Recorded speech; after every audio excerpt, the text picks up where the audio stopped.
Bienvenidos a un nuevo podcast de SOGU. Soy María José Méndez Vidal, oncóloga médica del Hospital Universitario Reina Sofía de Córdoba, y conmigo se encuentra la doctora Begoña Pérez Valderrama, oncóloga médica del Hospital Universitario Virgen del Rocío de Sevilla. Hola, Bego. ¿Qué tal, María José? Bueno, acompañándonos en esta edición se encuentra con nosotros un experto oncólogo en el tratamiento de los tumores geniturinarios, que es el doctor Gustavo Rubio, del Hospital Universitario Infanta Sofía de Madrid. Bienvenido, Gustavo, a este podcast. Hola, ¿qué tal? Muchas gracias por invitarme a participar en este podcast. Gracias a ti. Hoy vamos a hablar de los trabajos más importantes sobre cáncer renal que se han presentado en esta edición del Congreso Americano de Oncología Médica, ASCO-GU, que sabéis que este año ha sido en formato mixto, presencial y virtual, los días 17 al 19 de febrero. Gustavo, ¿qué nos destacarías en cuanto a cáncer renal en este congreso? Bueno, pues en cuanto a cáncer renal, en esta ocasión no parece que se hayan comunicado grandes estudios, se han hecho sobre todo actualizaciones de algunos de los fase 3 y se ha presentado algún fase 2. He seleccionado 2 abstracts que se presentaron en la sesión de oral, otro abstract de la sesión general y 6 abstracts que se han presentado en forma de pósters. Vamos a empezar por la actualización que se ha hecho del Keynote 564, que es el estudio de pembrolizumab en adyuvancia en cáncer renal de alto riesgo. Recordar un poco que este estudio fue el primer estudio positivo de inmunoterapia en adyuvancia en cáncer renal, y en la primera comunicación tras el primer análisis a los 24 meses de seguimiento se demostró que pembrolizumab como tratamiento adyuvante durante un año frente a placebo en pacientes de alto riesgo aumentaba la supervivencia libre de enfermedad. Pues bien, en ASCO-GU de este año se han presentado los datos con un mayor seguimiento, con una mediana de 30 meses, que fue un seguimiento requerido por las agencias reguladoras. Recordar que los pacientes que se incluían se dividían en 3 grupos de riesgo. El grupo de riesgo intermedio, que eran aquellos pacientes PT2 grado 4 o sarcomatoide, o PT3 de cualquier grado. Un grupo de alto riesgo, que era PT4 de cualquier grado o cualquier T con ganglio positivo, o bien también incluía un grupo de pacientes en los que se había resecado la enfermedad metastásica. Pues bien, a mayor seguimiento de este estudio, se objetiva que se sigue viendo un beneficio en supervivencia libre de enfermedad en la población por intención de tratar.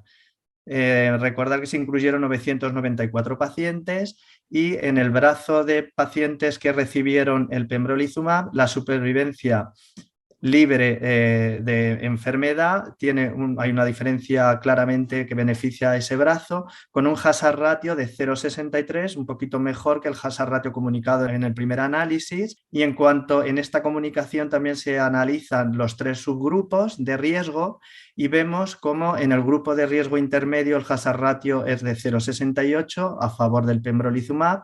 En el grupo de alto riesgo también se objetiva beneficio con un hazard ratio de 0,60, y en el grupo en el que se había resecado la enfermedad metastásica el hazard ratio es de 0,28. No se incluyeron muchos pacientes dentro de este grupo, era un 6% en ambos brazos, pero sí que se benefician claramente del tratamiento con pembrolizumab. En este seguimiento adicional no se ha objetivado ninguna nueva incidencia en cuanto a los efectos adversos ya conocidos, ni mayor uso de corticoides para el manejo de efectos inmunomediados, y un aspecto muy importante es que no se han producido muertes relacionadas con el tratamiento. Por lo tanto, el autor concluye que con un seguimiento de 30 meses se sigue observando beneficio, se sigue objetivando una supervivencia libre de enfermedad mayor en los pacientes que reciben el tratamiento adyuvante frente a los que reciben placebo. Gustavo, con respecto al estudio, bueno, ahí, como tú bien has dicho, el primer análisis había diferencias significativas en la supervivencia libre de progresión, y a falta de otros datos, en la actualidad, ¿tú qué pacientes seleccionarías para un tratamiento adyuvante? Porque has hablado de los distintos grupos de riesgo. ¿Cuáles te parecen a ti candidatos en la actualidad? A falta de otros datos a seleccionar para adyuvancia. Pues bueno, en espera de tener más datos de supervivencia global, que también se comentó en la sesión oral, que todavía es inmaduro este estudio para poder ofrecer beneficios en supervivencia global. Pero desde luego que yo sí que ofrecería, con estos datos que tenemos hoy en día, ofrecería la adyuvancia a aquellos pacientes de alto riesgo. Yo en los de riesgo intermedio no lo tengo muy claro, pero desde luego los pacientes T4 de cualquier grado, aquellos con rasgos sarcomatoides o aquellos pacientes con enfermedad oligometastásica a los que se les reseca el primario y la metástasis, yo en eso no tendría ninguna duda en ofrecerles un tratamiento adyuvante, aunque no sepa si le beneficio en términos de supervivencia global, pero por lo menos retraso la enfermedad. ¿Tú crees que la supervivencia acabará siendo positiva? Porque, bueno, con los combos en primera línea, ¿no?, que dan tanto beneficio a largo plazo, aunque es verdad que la hazard ratio se mantiene, incluso mejor un poquito en las curvas, pero ¿tú crees que Sí, se acabará alcanzando o...? pues la verdad que no lo sé, no lo sé, porque sí que es verdad que los tratamientos en esta época, en esta era, pues que se utilizan tratamientos muy activos, que los pacientes van a pasar por varios tratamientos y todos van a impactar en la supervivencia global.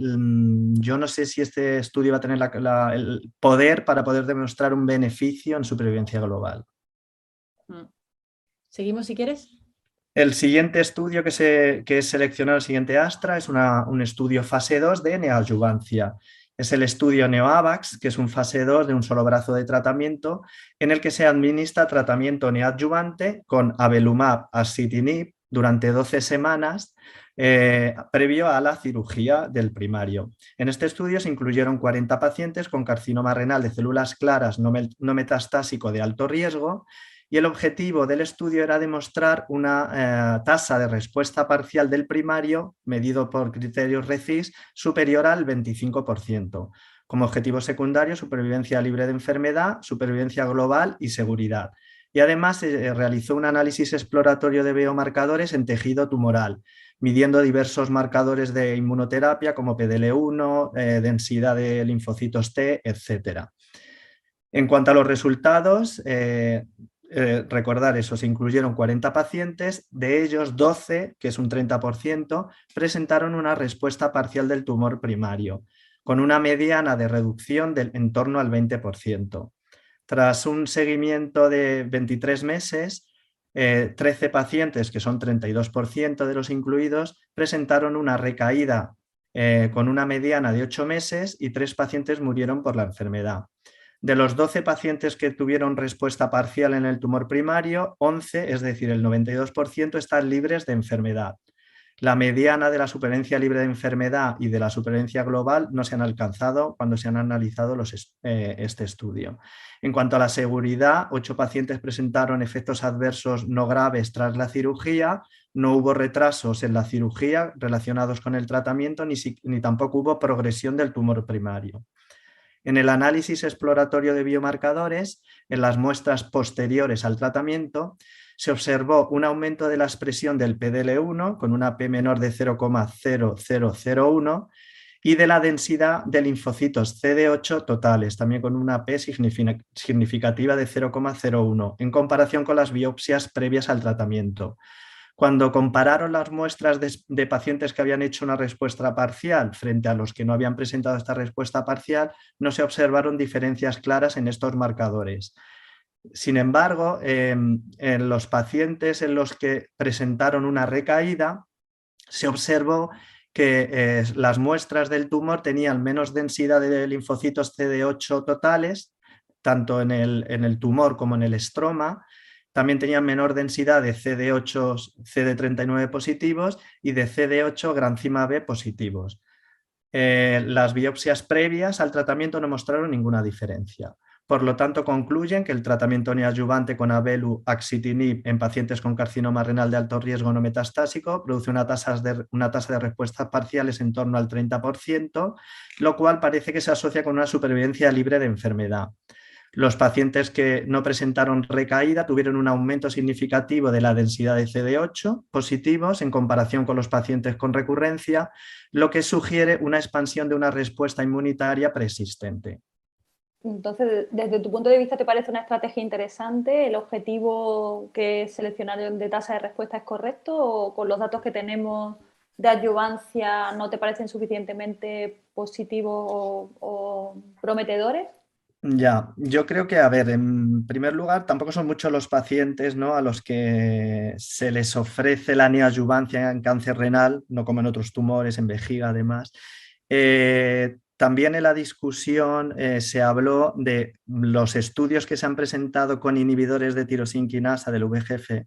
Las tasas de respuesta son muy similares. Y los estudios que se han presentado de inmunoterapia neoadyuvante no suele haber estabilizaciones y pocas respuestas. Por lo tanto, la duda que queda es cuánto aporta la inmunoterapia a la tasa de respuesta, que es el objetivo. No queda claro, no queda claro si aporta algo. Puede aportar algo en cuanto a la supervivencia libre de enfermedad, en cuanto a la recaída, pero se supone que el objetivo de una neoadyuvancia es conseguir la mayor respuesta, y si es la respuesta patológica, mucho mejor, completa. Entonces, yo no tengo claro que aporte mucho, no tengo muy claro que esta combinación aporte mucho a la neoadyuvancia. Continúa si quieres.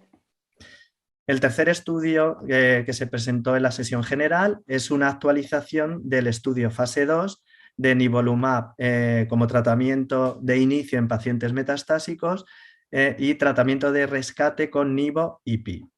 En este estudio se incluyeron pacientes con cáncer renal, células claras, sin tratamiento previo, y recibían tratamiento con nivolumab en monoterapia, hasta un total de 96 semanas de tratamiento, y esto era la parte A. Aquellos pacientes que presentaban progresión a lo largo de estas 96 semanas o que presentaban estabilización de la enfermedad en la semana 48 eran candidatos para la parte B, que consistía en tratamiento de ipilimumab 1 miligramo kilo más nivolumab 3 miligramos kilo cada 3 semanas por 4 dosis, seguido de nivo de mantenimiento hasta un total de 96 semanas. En esta comunicación se han presentado los resultados finales de eficacia tanto de la parte A como de la parte B, así como un estudio de biomarcadores que se llevó a cabo. El objetivo primario era la tasa de supervivencia libre de progresión a un año en función de la expresión de PDL1, y el objetivo secundario era la tasa de respuestas en función de la expresión de PDL1. Se incluyeron 123 pacientes. En cuanto a la tasa de respuestas objetivas en la parte A, que es en el brazo de tratamiento en el que los pacientes recibían únicamente nivolumab, se objetiva una tasa de respuestas del 34% en toda la población.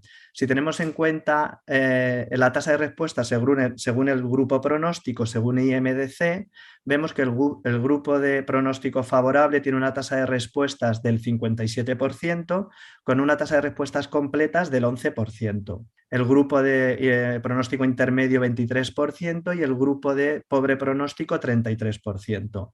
La cohorte de pacientes con tumores sarcomatoides tuvo una tasa de respuesta del 36,4%. La tasa de respuestas según la expresión de PDL1 se dividía a los pacientes según la expresión de PDL1 en 3 categorías: aquellos con 0% de expresión, entre 1 y 20% de expresión y más de 20. Pues bien, la tasa de respuestas en el grupo sin expresión de PDL1 era del 26,9%, de expresión intermedia entre 1 y 20%, una tasa de respuesta del 50%, y aquellos con una sobreexpresión más del 20%, la tasa de respuesta fue del 75%. La mediana de supervivencia libre de progresión en los pacientes que recibían nivolumab en monoterapia era de 8,3 meses. Y en cuanto al objetivo primario, que era la supervivencia libre de progresión a un año, según los niveles de expresión de PDL1, los pacientes que tenían una expresión mayor al 20% tienen una tasa de supervivencia libre de progresión del 75% a un año, frente a 34% aquellos que tenían un PDL1 negativo. En cuanto a los datos de eficacia de la parte B, que era el tratamiento de rescate con nivo-IPI en aquellos que progresaban o que tenían una estabilización de la enfermedad, la tasa de respuesta objetiva era del 11% y no todos los pacientes candidatos pudieron recibir el tratamiento por diversos motivos. Por lo tanto, los autores concluyen que el tratamiento con nivolumab en monoterapia podría ser una alternativa en aquellos pacientes que no puedan recibir la combinación tanto de un TKI por toxicidad o de ipi-nivo. Se puede considerar en algún caso, sobre todo en pacientes de pronóstico favorable y con rasgo sarcomatoide en algún caso, pero hay que tener en cuenta que el tratamiento de rescate con ipi-nivo rescataba muy pocos pacientes y la tasa de respuestas era muy baja. Un comentario que me llama la atención de este estudio, ¿no? Bueno, no podemos discriminar nivo-ipi frente a nivo, hay que esperar al 8Y8, ¿no? Que es el fase 3. Yo creo que aquí, bueno, inicialmente parece que es menos activo, por lo menos en la población de pobre e intermedio pronóstico, pero la población de buen pronóstico tiene una tasa de respuesta muy, muy alta, ¿no? Superior incluso al pivotal, ¿no? Aunque, bueno, no era el objetivo principal del estudio, es verdad, los de buen pronóstico, pero bueno, se analizaron también. Sí, eso es. Sí, yo creo que es en el único grupo en el que te puedes plantear un poquito, incluso la tasa de respuestas completa también es muy buena, 11%. Entonces, en ese grupo de pacientes a lo mejor le puedes ahorrar la toxicidad del ipilimumab o la toxicidad del TKI y te lo puedes plantear. Pero desde luego en el resto no es una modalidad de tratamiento que ofrezca algún tipo de beneficio. Sí, sobre todo lo que tú has dicho, ¿no? Que en pacientes en los que tú preveas una mayor toxicidad, pues si supiéramos qué paciente de verdad se beneficia, pues podría ser una estrategia interesante, ¿no? Pero que quizás, pues con los datos que tenemos de combo, ¿no? Se queda un poco insuficiente. Sí, yo creo que con todas las opciones que tenemos ahora de combinación y con datos muy sólidos, yo creo que esto se queda un poco pues, restringido a aquellos pacientes que por su performance status o por cualquier otra comorbilidad no puedas ofrecerles la combinación.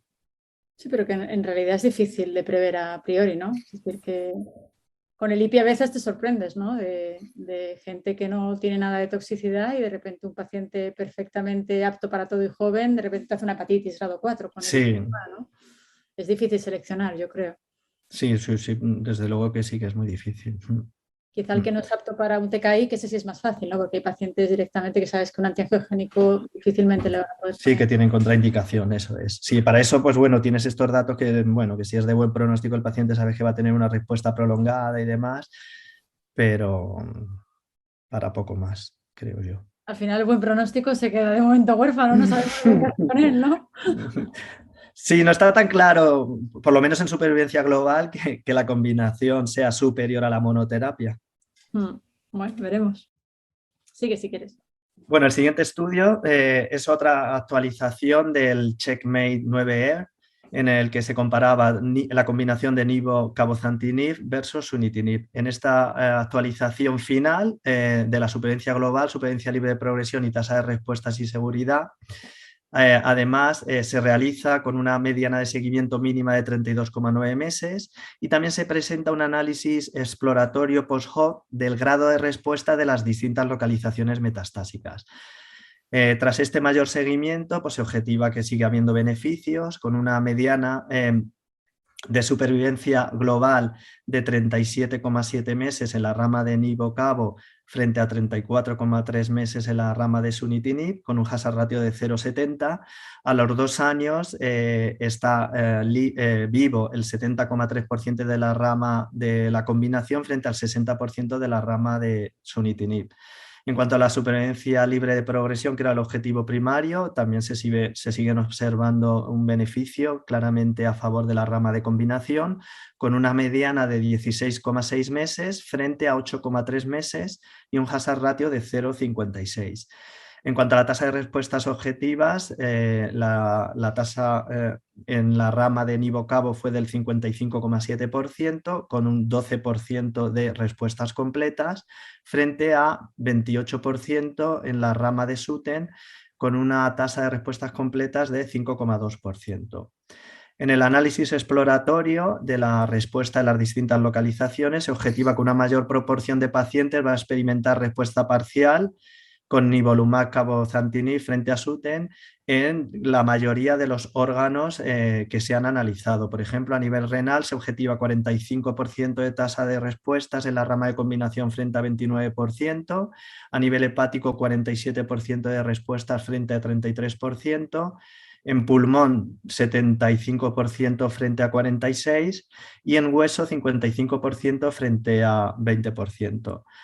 En cuanto a la seguridad no hubo nuevas incidencias, por lo tanto concluyen que esta combinación sigue demostrando mejoría en la supervivencia frente a sunitinib en la población con intención de tratar en este análisis con mayor seguimiento y que además los beneficios en tasa de respuesta se objetivan en todas las localizaciones que se han analizado, sin ninguna incidencia de seguridad. El siguiente estudio es una actualización de los pacientes con rasgos sarcomatoides que se incluyeron en el Checkmate 214, con un seguimiento mínimo de 5 años. El estudio Checkmate 214, como todos recordarán, es el estudio que comparaba nivo-ipi en primera línea frente a sunitinib. Ya se comunicaron datos de pacientes incluidos en este estudio con rasgos sarcomatoides con un seguimiento de 42 meses. Aquí se comunican los resultados de esta población a los 5 años y se sigue objetivando beneficios en supervivencia global, supervivencia libre de progresión y en la tasa de respuestas. Recordar que de los 1.096 pacientes que se aleatorizaron en el estudio se identificaron 139 de riesgo intermedio y pobre con rasgos sarcomatoides, 74 de la rama de combinación y 65 en la rama de monoterapia. De todos los pacientes tratados, el 12% de la rama de combinación seguía en tratamiento 5 años después del seguimiento frente a ningún paciente de la rama de sunitinib. La supervivencia global siguió favoreciendo a la rama de combinación con una mediana de 48 meses frente a 14 meses y un hazard ratio de 0,46. También se observan beneficios en supervivencia libre de progresión con una mediana de 26 meses frente a 5 meses respectivamente en la rama de nivo-ipi frente a sunitinib, un hazard ratio de 0,50. La tasa de respuestas objetivas fue mayor, 61% frente a 23%, con una tasa de respuestas completas del 23% en la rama de nivo-ipi. La eficacia del tratamiento fue mayor en la rama de combinación, independientemente de los niveles de expresión de PDL1, pero se observa mucha mayor, es decir, se benefician tanto los pacientes con PDL1 negativo como positivo, pero el beneficio es mucho mayor en aquellos pacientes que tienen una sobreexpresión de PDL1 mayor o igual al 1%. Por lo tanto, concluyen que en este análisis exploratorio con un seguimiento de hasta 5 años se siguen observando beneficios en esta cohorte de pacientes con rasgos sarcomatoides y, por tanto, debería ser una de las terapias preferidas para pacientes con cáncer con rasgos sarcomatoides. El siguiente estudio es un abstract que se presentó en forma de póster que pretendía evaluar el impacto de la nefrectomía citorreductora en la supervivencia de pacientes tratados en la era de la inmunoterapia. Pues bien, se seleccionaron pacientes de la base de datos nacional del cáncer y se identificaron todos los pacientes que habían recibido inmunoterapia del 2015 al 2018. Se identificó un total de 4.369 pacientes, el 36% habían sido sometidos a nefrectomía citorreductora, de los cuales el 85% se intervinieron antes de iniciar el tratamiento y al 13% posteriormente. Se analizó esta población y se observó que las características que se asociaban con mayor probabilidad de nefrectomía citorreductora era la edad más joven de los pacientes, tumores primarios grandes y con ganglios clínicamente negativos. En el análisis que se realizó se vio que la supervivencia global a 1 año fue significativamente mayor en los pacientes que se sometieron a nefrectomía citorreductora, un 66,8% frente a 33,2%, con una P significativa. En el análisis multivariado, la nefrectomía citorreductora predijo de forma independiente una mejor supervivencia global, con un hazard ratio de 0,53. Por tanto, concluyen que en este análisis retrospectivo de muchos pacientes, más de 1.000 pacientes, la nefrectomía citorreductora se asoció con una mejor supervivencia global en pacientes que recibían tratamientos con inmunoterapia. Por lo tanto, estos hallazgos sugieren que la nefrectomía citorreductora puede desempeñar un papel importante en algunos pacientes seleccionados. Sí, lo que pasa que sacar conclusiones de este estudio es muy difícil, ¿no? Porque ni siquiera sabemos qué tratamientos han recibido y además algunos Eso se es. hacen antes, ¿no? Otros se hacen después, o sea que es una pena porque es una base de datos muy amplia, pero... Sí, es un volumen de pacientes muy grande. Es verdad que no sabemos nada de los tratamientos, se supone que todos han recibido inmunoterapia, vienen en combinación con TKI, con Ipinivo, pero no se sabe, no hablan nada de qué tipo de tratamiento. La mayoría, el 85%, sí que se les hacía la nefrectomía previa al inicio del tratamiento, pero no sabemos mucho más. Entonces, bueno, este estudio tiene muchos sesgos. Es un análisis retrospectivo, probablemente se selecciona a los pacientes a los que se les hace la nefrectomía. No sabemos realmente si esto de verdad aporta información sobre la nefrectomía citorreductora. Sí, yo creo que probablemente se trata de pacientes muy seleccionados, ¿no? Sí, La sensación que da cuando se analiza estos datos de series retrospectivas, ¿no?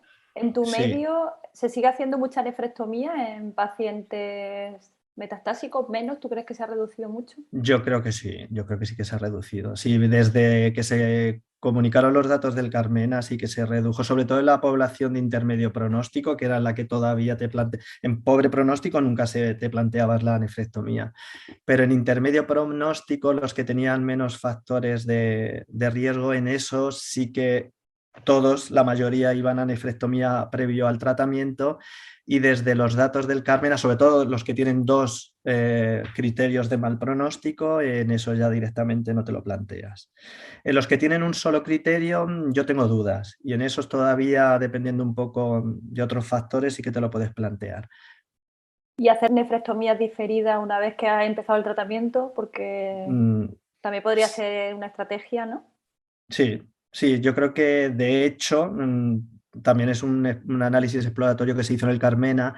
Algunos pacientes que iniciaban tratamiento con sunitinib y que por diversos motivos posteriormente se les realizaba nefrectomía, parece que esos pacientes eran los que más se beneficiaban de la nefrectomía citorreductora. Entonces sí que me lo plantearía. En pacientes que van bien, que hacen buena respuesta, puede que en eso sí que se puedan beneficiar. Muy bien, ¿seguimos? Sí, el siguiente abstract es un estudio en el que se buscaba caracterizar variables clínicas que se asocian con mayor respuesta en pacientes tratados con inmunoterapia en primera línea de cáncer renal metastásico. Se utilizó la base de datos del IMDC y se identificaron de manera retrospectiva pacientes que habían recibido primera línea con inmunoterapia, ya fuera combinación de nivo-IPI o combinaciones de inmunoterapia con TKI aprobados. Los pacientes se clasificaron como respondedores si obtenían respuesta completa o parcial, o no respondedores si tenían una enfermedad estable o enfermedad progresiva. De los 1.084 pacientes identificados, el 73% recibieron IPI-NIVO y el 27% recibieron combinaciones TKI con inmunoterapia. En cuanto a la clasificación pronóstica, según IMDC, el 16% pertenecía a la clasificación pronóstica favorable, 55% intermedia y 29% pobre. De los 898 pacientes que tuvieron respuestas evaluables, 4% presentaron respuesta completa, 38% respuesta parcial, 35% estabilizaciones y 23% enfermedad progresiva. La mediana de supervivencia global en función de la respuesta nos alcanzó para el grupo de respuestas completas, fue de 55,9 meses para el grupo de respuestas parciales, 48 meses para el grupo de estabilización y 13 meses para la enfermedad que progresó. En el modelo multivariable, la presencia de metástasis pulmonares, la nefrectomía citorreductora realizada antes del inicio del tratamiento y el grupo de buen pronóstico fueron los factores que se asociaron con la respuesta. Los resultados fueron similares cuando se restringieron solamente a la cohorte de IPI-NIVO. Por tanto, concluyen que la presencia de metástasis pulmonares, la nefrectomía citorreductora y el grupo de buen pronóstico, según IMDC, se asocian con mayor probabilidad de respuesta a esquemas de combinación de inmunoterapia. El siguiente estudio es un metaanálisis en red que se realizó de los tratamientos de segunda línea en cáncer renal. Los autores realizan una búsqueda bibliográfica de todos los ensayos aleatorizados que evaluaban tratamientos en segunda línea de cáncer renal metastásico y se realiza un metaanálisis en red y una comparación indirecta. En cuanto a los resultados, objetivan que los tratamientos incluidos en este análisis, que son todos los que conocemos en segunda línea, muestran beneficios en supervivencia libre de progresión comparados con placebo, y cuando realizan la comparación indirecta, objetivan que la combinación del lenvatinib más everolimus es la que muestra el riesgo más bajo de progresión de la enfermedad. La combinación lenva-everolimus es la que ocupa el primer lugar en eficacia, seguida de cabozantinib, y en tercer lugar lenvatinib.